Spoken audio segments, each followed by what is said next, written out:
دل خوش ہو گئے.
صدق اللہ العظیم وصدق رسوله الكریم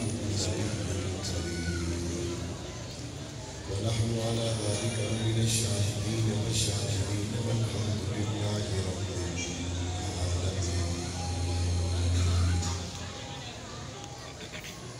انتہائی واجب احترام قابل صد احترام حضرات علماء بزرگان دین نوجوانان اہل سنت، آج کی اس پرمقار تقریب میں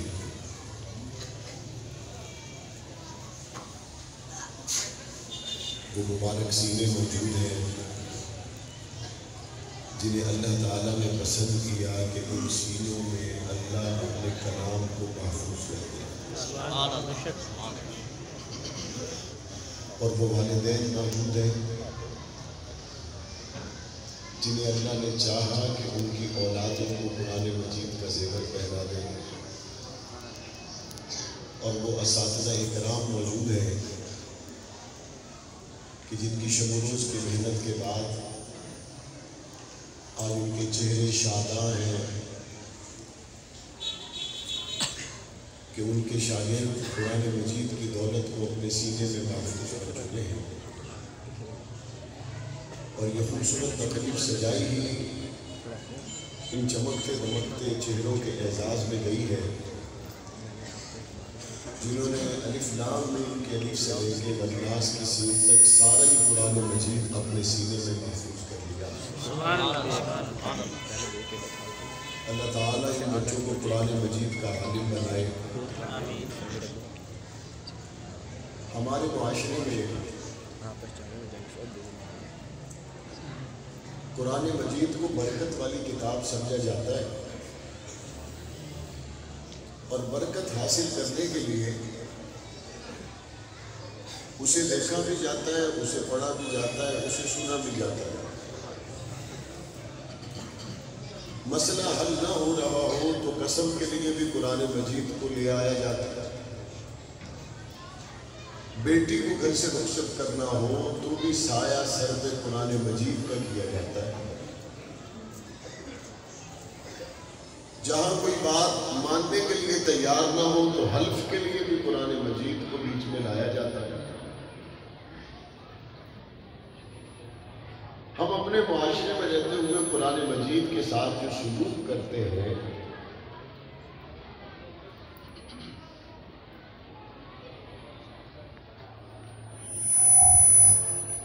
بھئی یہ سپیکر والا کہاں بیٹھا؟ اس کے سارے کو سب بند ہے، کسی چیز کی مجھے ضرورت نہیں، بس صرف میری آواز ان تک جانی چاہیے، وہی کافی۔ سبحان اللہ، سبحان اللہ۔ قرآن مجید کو صرف اتنا ہی سمجھ لینا کہ اسے پڑھیں گے 10 نیکیاں ملیں گی، سنیں گے نیکیاں ملیں گی،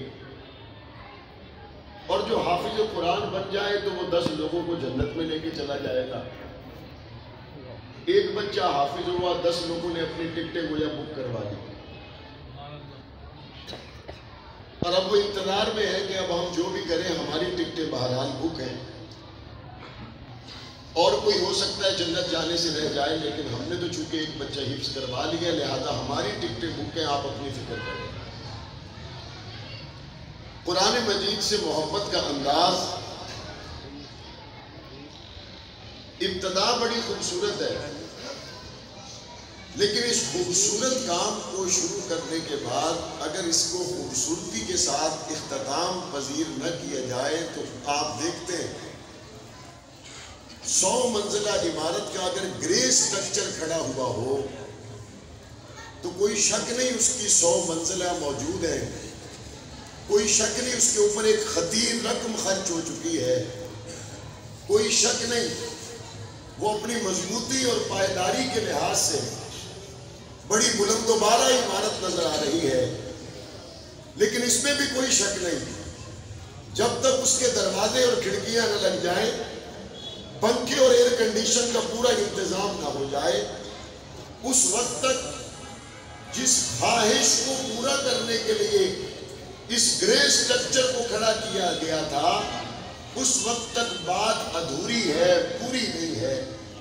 اور آسان سمجھ لیجیے، ایک آدمی کہتا ہے میری جیب میں عطر کی شیشی ہے اور 1 نمبر عود ہے، ملاوٹ کوئی نہیں، عرب کا، ہند کا، کسی علاقے کا بہترین عود میری جیب میں ہوگا، کہتا ہے کمپنی کی مہر لگی ہوئی ہے، ہوگی، کہتا ہے اس میں رائی دانہ برابر شک نہیں ہے، ایسے ہی ہوگا، لیکن کہتا ہے 20 سال گزر گئے، میں نے اس کو کھول کے سونگا نہیں، 20 سال ہو گئے، میں نے اس کو استعمال نہیں کیا، 1 نمبر ہونے میں شک نہیں ہے، لیکن کہنے والا کہے گا بھائی 1 نمبر تو تھی، افسوس تو آپ پر ہے، 1 نمبر پر یقین ہونے کے باوجود آپ ایک بدبودار معاشرے کا حصہ بنے رہے، 1 لمحے کے لیے اس کا ڈھکن کھول کر آپ نے اس کو سونگ کر خود کو اور دوسروں کو راحت پہنچانے کا کوئی انتظام نہیں کیا۔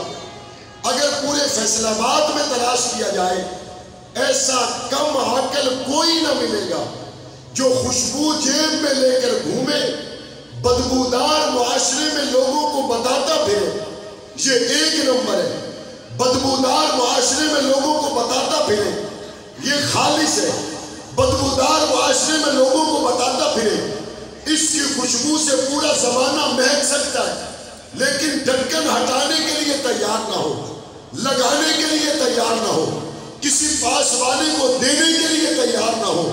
اگر پورے فیصل آباد میں ایسا کوئی کم عقل، کوئی بے وقوف موجود نہیں ہے تو پھر سوال پیدا ہوتا ہے وہ لوگ جنہوں نے قرآن مجید کو پڑھا، بغیر ترجمے کے پڑھا، بغیر سمجھے پڑھا، جانتے ہوئے پڑھا، سچی کتاب ہے، جانتے ہوئے پڑھا، اللہ کا کلام ہے، جانتے ہوئے پڑھا، اس سے بہتر پاکیزہ اور کوئی کلام ہو نہیں سکتا، جانتے ہوئے پڑھا، اس سے بہترین ضابطہ اور کوئی ہو نہیں سکتا، جانتے ہوئے پڑھا، اس سے خوشبودار طریقہ، راستہ اور ضابطہ کائنات میں اور کوئی نہیں۔ زندگی کے 30 سال گزر گئے، کبھی سمجھ کر عمل کیا ہی نہیں، تو بتاؤ خوشبو کو بند لے کے پھرنے والا بڑا بے وقوف ہے کہ یہ زیادہ بڑا بے وقوف؟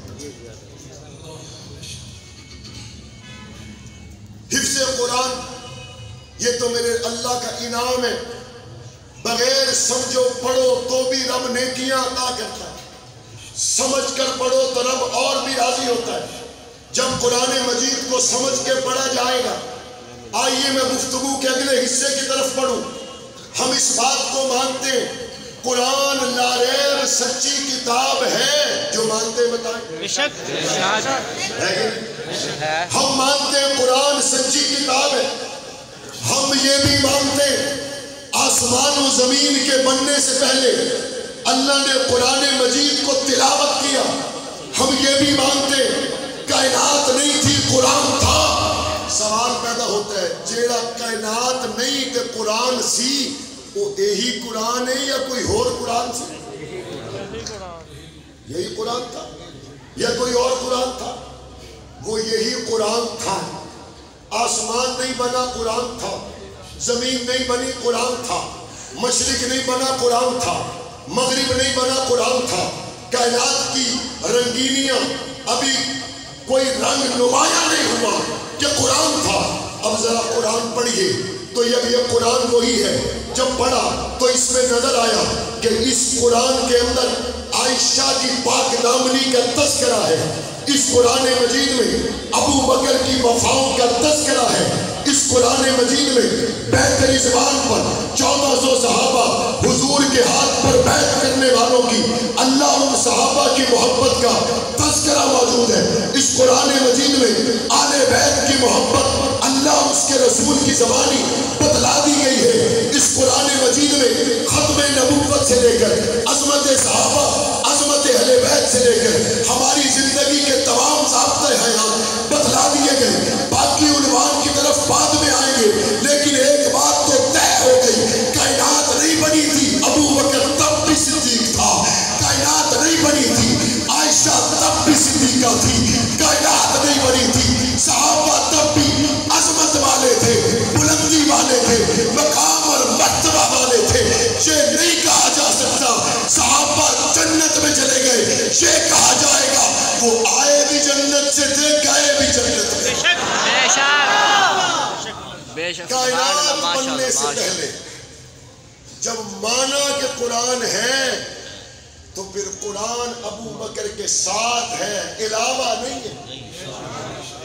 پھر قرآن عائشہ صدیقہ سورہ نور کے ساتھ ہے علاوہ نہیں ہے. بیعت رضوان والوں کے ساتھ ہے علاوہ نہیں ہے. جب قرآن سمجھ کے پڑھیں گے تو پھر یہ کوئی نہیں کہہ سکے گا کہ جناب صحابہ دیاں گلاں کری جا رہے ہیں صحابہ دیاں گلاں کری جا رہے ہیں. انہوں سمجھاؤ کعبہ ایک کے تے اللہ ایک کے تے رسول ایک کے صحابہ تو نظرہ ہٹا لو باقی ساریاں گلاں تے اتفاق تے اتحاد کر لو. میں نے کہا ہم صحابہ سے نظریں ہٹائیں. کہتا ہے اگر آپ ہٹائیں گے تو اتحاد ہوگا اگر آپ ہٹائیں گے تو اتفاق ہوگا. اگر صحابہ پر آپ ڈٹے رہے تو ممکن ہے پھر اللہ اور اس کے رسول اور کعبہ پر جمع ہونے والا طبقہ صحابہ کے نمبر پہ بھاگ جائے. میں نے کہا پہلے مجھے یہ بتاؤ کائنات میں سب سے خوبصورت آنکھ کس کی ہے؟ کیدی آنکھ سونی ہے بولو کس کی آنکھ خوبصورت ہے؟ اور قرآن اس آنکھ کو مخاطب کر کے کہتا ہے وَلَا تَعْدُ عَيْنَاكَ عَنْهُمْ. کائنات کی سب سے مقدس آنکھ میرے نبی کی آنکھ ہے. اور قرآن میرے نبی کو مخاطب کر کے کہتا ہے سونیا اینا صحابہ تو نظرہ ہٹانیاں نہیں. اللہ میرے نبی کی نظر نہیں ہٹانے دیتا. تو امتی کی نظر ہٹانے کے چکر میں کہتا ہے ابو بکر سے نظر ہٹاؤ ابو بکر سے نظر ہٹاؤ اتفاق ہو جائے گا اتحاد ہو جائے گا. تم نظر ابو بکر سے ہٹانے کی بات کرتے ہو. سارا مکہ سویا ہوا تھا میرے نبی نے ابو بکر کو سوئے ہوئے کو جگا دیا اور علی جاگے ہوئے کو سلا دیا. آپ کہتے ہیں نظر ہٹائیں حضور کی نظر ابو بکر سے ہٹتی کوئی نہیں حضور کی نظر صحابہ سے ہٹتی کوئی نہیں. قرآن کے سپارے صحابہ کی عزت اور عظمت کے ترانے گا رہے ہیں. قیامت کی صبح تک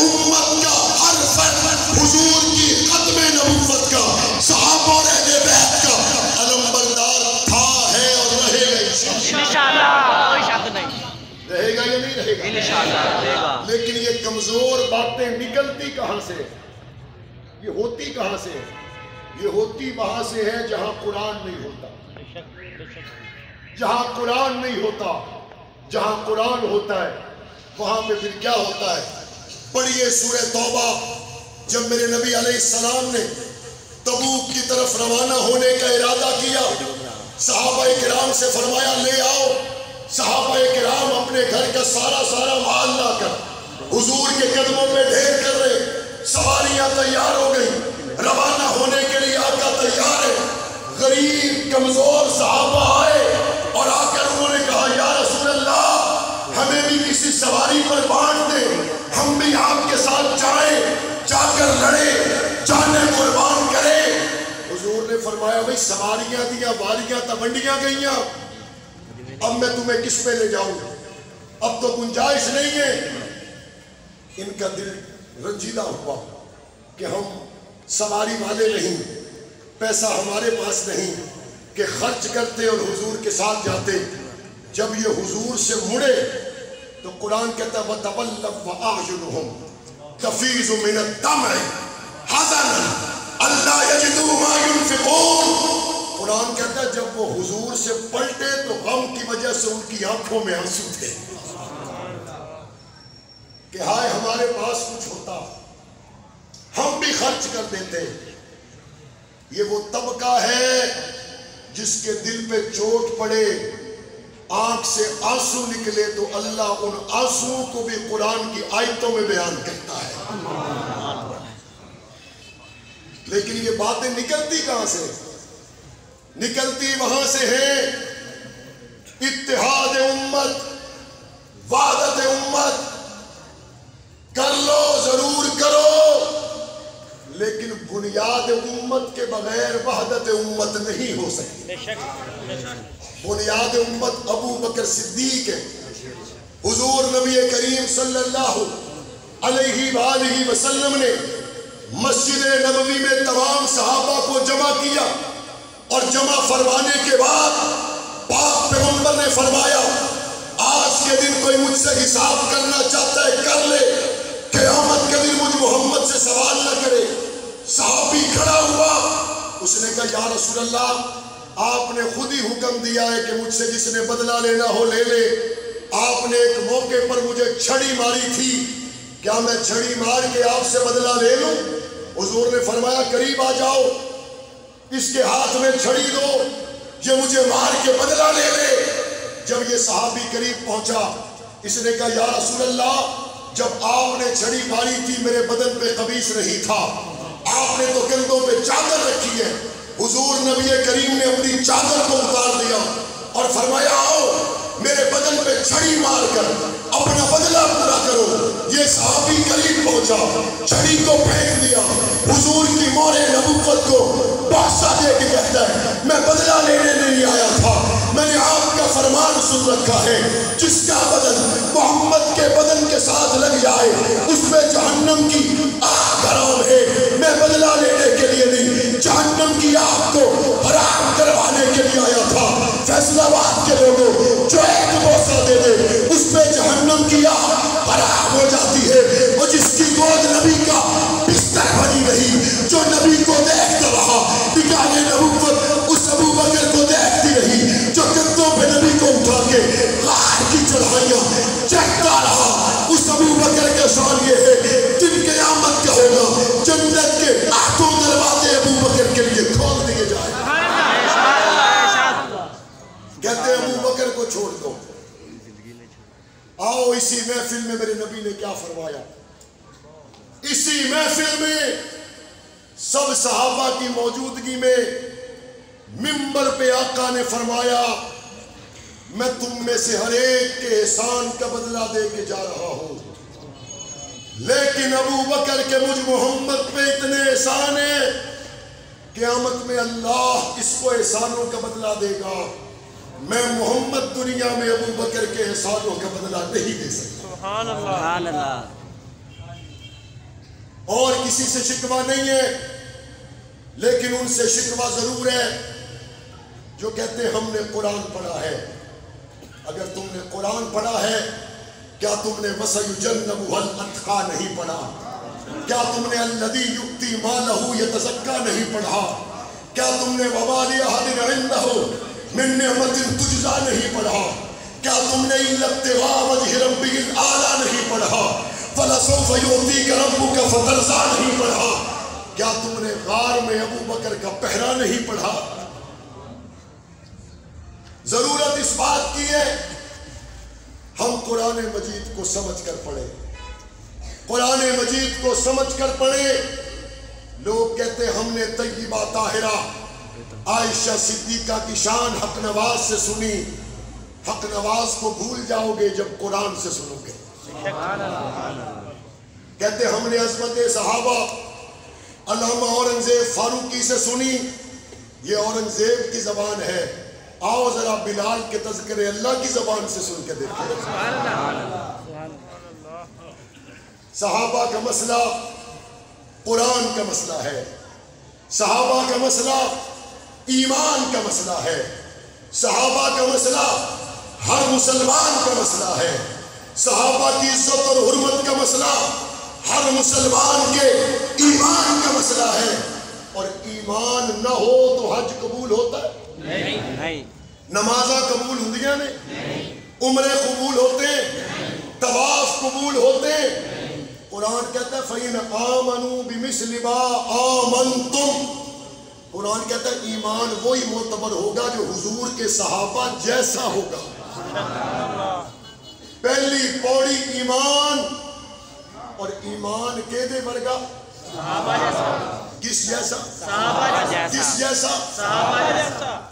رمضان قریب ہے، آپ علماء کرام سے ملیں گے، پوچھیں گے آج کل آپ مدرسے سے باہر کم نظر آتے ہیں، استاد الحدیث کہیں گے بیٹا کم نظر آتا ہوں، سال ختم ہونے والا ہے، میں بخاری پڑھاتا ہوں، سبق زیادہ ہے، دن کم ہے۔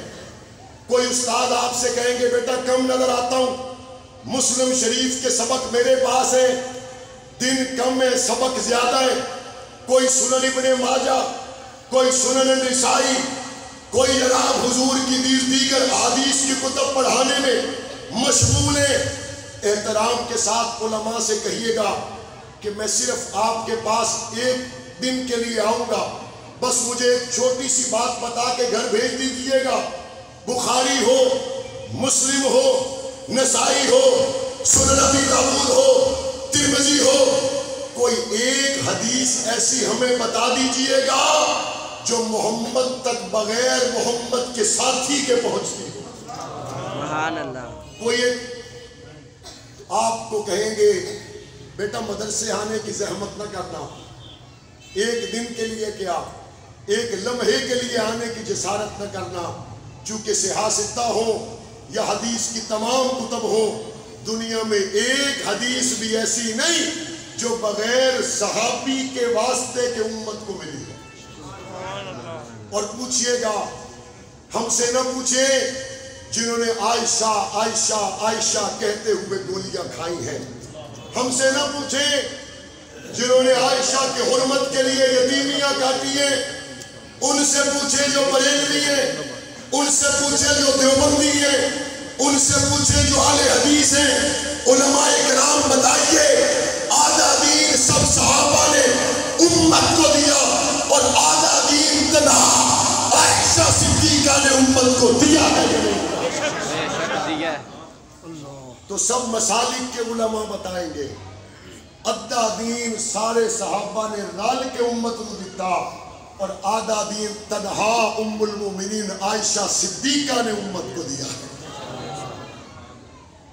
یہاں پہ لوگ کہتے جناب گرانٹ آئے گی تو ہماری سڑک بھی بن جائے گی، امیداں کوشاں کاوشاں، پھر ایک وقت آندا ہے جدو بندے کٹھے ہوندے نے دعائے خیر ہوندی ہے کہ جناب تہاڈی سڑک شروع کروا رہے ہیں، بندے کٹھے ہو گئے، سڑک بننی سی 1000 فٹ تے 500 فٹ بن گئی، اگے نہ بڑی، اگلے الیکشن تے بندے آگے کہندے نے جناب ایک باری پھر ووٹ دیو، اللہ نے چاہیا تے اگلا ٹوٹا بھی بڑھوا دیاں گے۔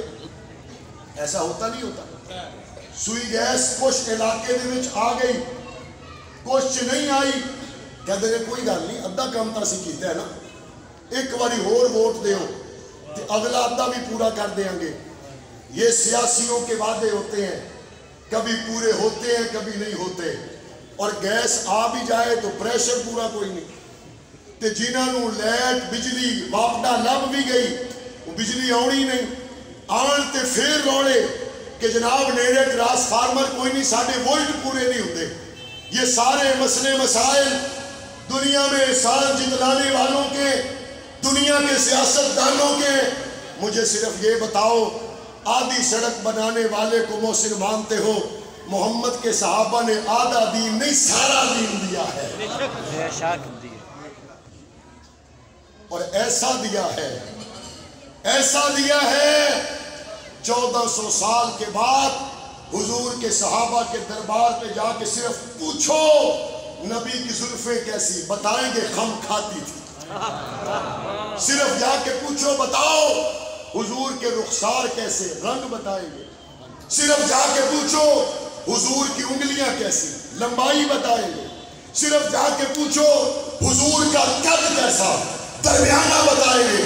صرف جا کے پوچھو حضور کی چال کیسی صحابہ بتائیں گے. آنکھیں کیسی صحابہ بتائیں گے. مکہ کیسا صحابہ بتائیں گے. مدینہ کیسا صحابہ بتائیں گے.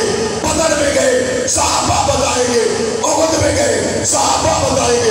حنین میں گئے صحابہ بتائیں گے. تلواریں کتنی صحابہ بتائیں گے. شہید کتنے ہوئے صحابہ بتائیں گے. خون کیسے نکلا صحابہ بتائیں گے.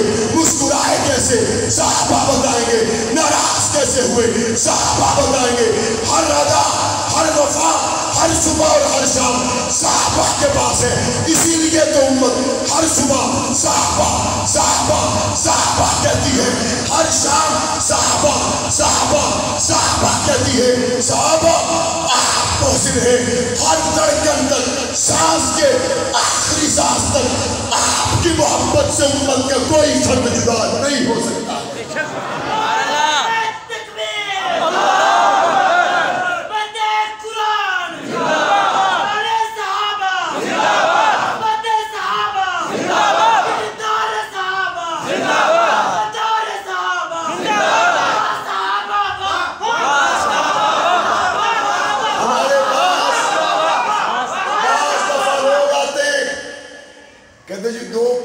لڑائی ہو گئی ہے اسی انہوں نے کہنے صبح پابندی دے سٹامپ دیو. ایک فریق کہتا جی 100 روپے والا سٹامپ دے دئیے.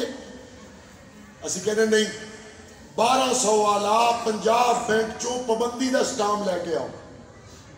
بندے 1200 والا سٹامپ لے آتے ہیں اور مطمئن ہو جاتے ہیں. کیوں کہتے سرکاری کاغذ ہے 1200 دا حکومت نے کڈے ہے مورا لگیا نے. اس پہ جو فیصلہ لکھا جائے گا اس کی قانونی حیثیت ہے. عقل کے اندھو پنجاب بینک کے 1200 کے سٹامپ کے فیصلے کو مانتے ہو. اللہ کے قرآن میں صحابہ کو رضی اللہ کہا گیا نہیں مانتے. سٹامپ کو مانتے ہو اللہ کے قرآن کو کیوں نہیں مانتے. ایک طبقہ اٹھ کے کہتا ہے ہم صحابہ کے ساتھ رضی اللہ کہنے کے لیے تیار نہیں. میں نے کہا کان کھول کر سنو صحابہ رضی اللہ ہے اس کا فیصلہ کلام اللہ کرے گا کوئی لعنت اللہ نہیں کرے گا. صحابہ رضی اللہ ہے اور اعلان کس کا ہے کس کا اعلان ہے کس کا اعلان ہے. ہم نے کہا حضور کا کوئی عمل وَاتَّبِعْ مَا يُوحَىٰ إِلَيْكَ مِن رَبِّكَ اللہ کی مرضی کے بغیر ہوتا نہیں. ہم نے کہا حضور کا کوئی قول وَمَا يَنْطِقُ عَنِ الْهَوَىٰ إِنْ هُوَ إِلَّا وَحْيٌ يُوحَىٰ حضور کا کوئی فرمان اللہ کی مرضی کے بغیر ہوتا نہیں ہے.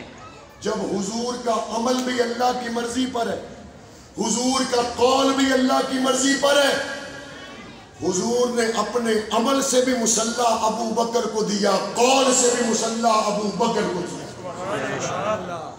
پی ٹی آئی ٹکٹ دے دے فیصل آباد میں کسی شیخ کو، کسی انصاری کو، کسی جٹ کو، کسی گجر کو، اور پی ٹی آئی کا کارکن کہے جناب میں تو ووٹ نہیں دوں گا، وہ کہتے تمہاری رکنیت فارغ، تمہاری رکنیت۔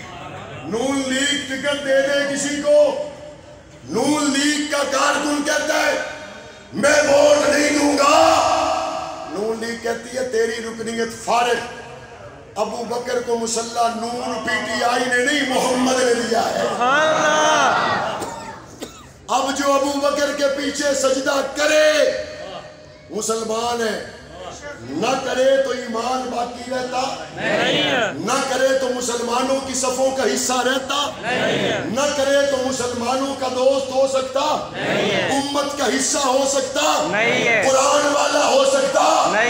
میں کہتا ہوں عقل کے اندھے سودا بڑا گھاٹے کا کیا ہے تو نے، تو کہتا ہے میں نہیں مانتا، پیچھے کھڑا ہوا لو کان بعدی نبی لکان عمر، تو کہتا ہے میں ابو بکر کو نہیں مانتا، پیچھے عمر کھڑا ہے، عثمان ہے، علی ہے، حضور کے چچا عباس ہے، حسن اور حسین ہے، کہتا ہے میں نہیں مانتا۔ میں نے کہا بس کرو، مجھے سمجھ آ گئی ابو بکر کو صرف مسلمان امام مانتے ہیں۔ کہتا ہے فدق، کیا کہتا ہے؟ فدق، فدق پر بدکتا ہے۔ میں نے کہا سنو، حضور نے جب مسلح حدق کا قضیہ پیش آیا تھا لیکن مسلح پہ ابو بکر، پیچھے عمر، عثمان، علی، عباس، حسن، حسین، فدق حضور کے بعد پیش آ گیا۔ آؤ فدق کے بعد تلاش کرتے ہیں مسجد نبوی کے منظر کیا ہے۔ فدق سے پہلے بھی منظر یہ ہے، مصلی پہ ابو بکر، پیچھے عمر، عثمان، علی، حسن، حسین، عباس۔ فدق کے بعد کا منظر بھی وہی ہے، مصلی پہ ابو بکر، پیچھے عمر، عثمان، علی، حسن، حسین، عباس۔ میں نے کہا بات صاف ہو گئی، اگر فدق سے پہلے اور فدق کے بعد منظر بدل جاتا تو کہا جا سکتا تھا دوریاں ہو گئی، لیکن اگر منظر وہی ہے تو بات سمجھ میں آ گئی، فدق میں جو ہوا باہم اتفاق سے ہوا، لڑائی نہیں تھی۔ بے شک اگر نہیں سمجھ آتی تو پھر جب صفیں بن چکی تھی اور حضرت فاطمہ کا جنازہ سامنے تھا اور حضرت علی سے جناب ابو بکر نے کہا ابو بکر آگے، علی آگے ہو جاؤ، بیٹی نبی کی ہے، ماں حسن و حسین کی ہے، جنازہ پڑھاؤ۔ علی نے جواب میں کہا تھا میرے کانوں میں نبی کا فرمان موجود ہے، جس جماعت میں ابو بکر موجود ہو اس جماعت میں کسی کے لیے جائز نہیں ہے کہ امامت کے مصلی پہ آ جائے، بیوی میری ہے، جنازہ ابو بکر پڑھائے۔ یہ پیار کی باتیں ہیں یا نہیں؟ کرنی چاہیے یا نہیں؟ کرنی چاہیے۔ جو جوڑ کی بات کرے اس کو جوڑنا ثواب ہے، ہم جوڑ کی بات کرتے ہیں، اور ایک طبقہ توڑ کی بات کرتا ہے۔ توڑ والا اس دن ہی کامیاب ہوگا، سن لیو گل، توڑ والا اس دن ہی کامیاب ہوگا جس دن حضور سے ابو بکر و عمر جدا ہو گئے، اور وہ قیامت تک جدا ہو سکتے نہیں، ہو سکتے نہیں ہے۔ میں اپنے وجدان میں کہتا ہوں کسی جگہ تے ناکا لگا ہوئے تے پولیس کھڑی ہوئے تے اگے گڑیاں کھڑیاں ہون، لوگ پوچھتے نے کیدا کار ہے، وہ کہندے نے کوئی گورنر آیا ہونا ہے یا وزیر آیا ہونا ہے، جے نال گڈی آرمی دی بھی ہوئے تے کمانڈوز بھی ہون، لوگ کہندے نے یار کوئی آرمی دا افسر آیا ہے، شامی پتہ لگتا ہے چیف آرمی آیا ہے، پہلے سے پتہ چلتا ہے شخصیت کا۔ اللہ نے اپنے حبیب کو جہاں سنایا، اس سے بڑی کائنات میں اور شخصیت کوئی نہیں۔ میں کہ یا رسول اللہ تو اڈے تو قیمتی ہستی دنیا تے کوئی نہیں، گیٹ لگن گے، پہرے لگن گے، فرمایا بالکل لگن گے. پہلا سکیننگ گیٹ ابو بکر ہوئے گا, دوسرا سکیننگ گیٹ عمر ہوئے گا. جہاں پہ جو اسلحے کے ساتھ آئے گیٹ پکڑ لیتا ہے, اور اسلحے کے بغیر پرامن آئے گیٹ چھوڑ دیتا ہے. یہ دو گیٹ میرے نبی تک پہنچنے سے پہلے قیامت کی صبح تک اللہ نے لگا دیے. ایمان والا ہو تو مسکراتا ہے, ایمان والا ہو تو آگے بڑھتا ہے, ایمان نہ ہو چہرے پہ دریغی آ جاتی ہے. اس سے بڑھ کے کہتا ہوں یہ گیٹ حلالیوں اور حرامیوں کو دیکھنے کے لیے لگائے گئے. حضور تک سلام حلالیوں کے پہنچتے, ابو بکر و عمر کو سلام حلالی کرتے. میں تحدیث بھی نعمت کے طور پہ کہتا ہوں, ہم اسمبلی میں پہنچے تو وہاں کے سیاسی سیلاب میں الحمدللہ ہم بہے نہیں ہیں, ہم بہے نہیں ہیں. تحفظ بنیاد اسلام بل اسمبلی میں آیا, روڑا پہ گیا. وہ جی یہ معاویہ اعظم کا بل ہے, یہ معاویہ اعظم کا بل ہے.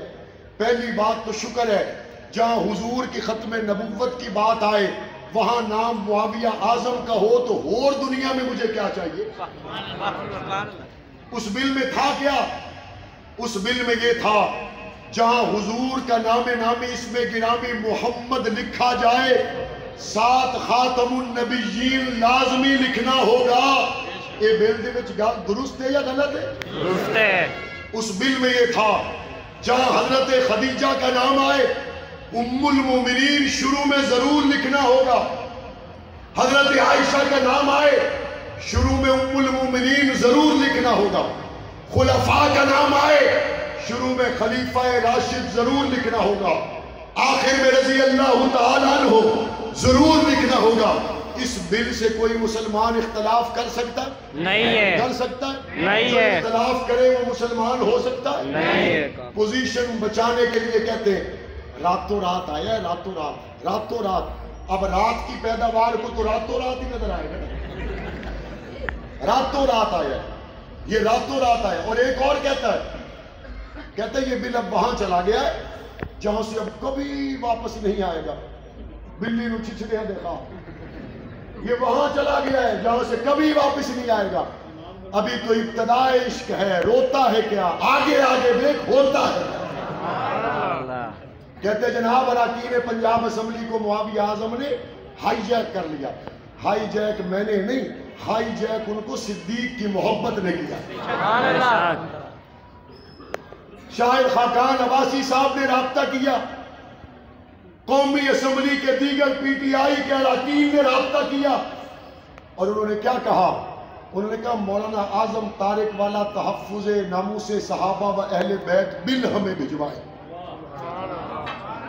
میں نے کہا آپ کیا کریں؟ کہتے ہم یہ سمجھتے ہیں ملک کے اندر اس وقت جو فرقہ واریت پھیلائی جا رہی ہے, اگر مولانا اعظم طارق کا بل پاس کر لیا جاتا تو آج یہ دروازہ بند ہو چکا ہوتا.